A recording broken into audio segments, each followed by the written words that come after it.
soo gaaraya maamulada deegaanadaasi dadweynaha hay-adaha samafalka iyo wasaaradooda waxay tilmaamayaan in deegaanadaasi ku sugan yihiin xaalad aad u adag oo ay ka taagan tahay abaar ba'an, xaaluf, biyo la'aan iyo cunto yari. waxaa la xaqiijinayaa inay xoolihii badankoodii baxaan, dadkuna nafaqa darro iyo macaluul hayso, in badanna barakacday oo ay ku soo urureen tuulooyinka deegaanadaasi sida Garbadadar, Gargaara, Waraqa Dhegta, Cali Xayd, Aala Helay, Fadhixun, Albaal, Fiqi Aadan iyo Gaarisa,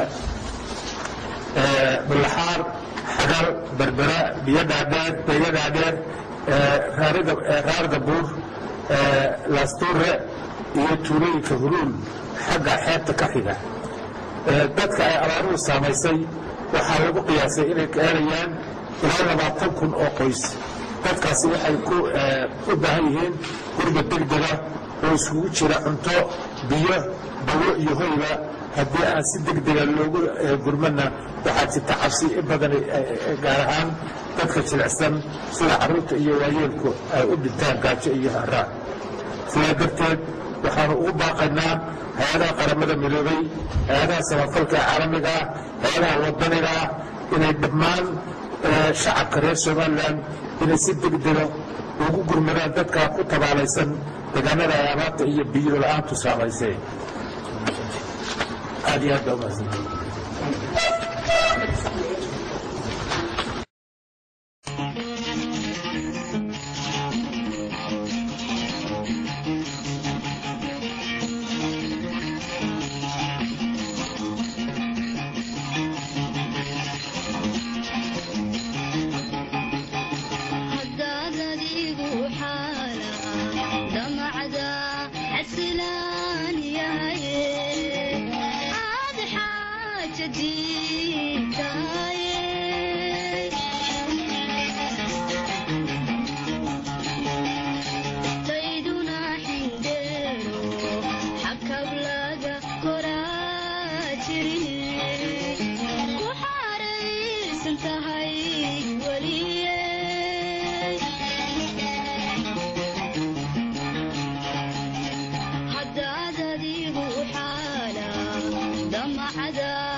Sahara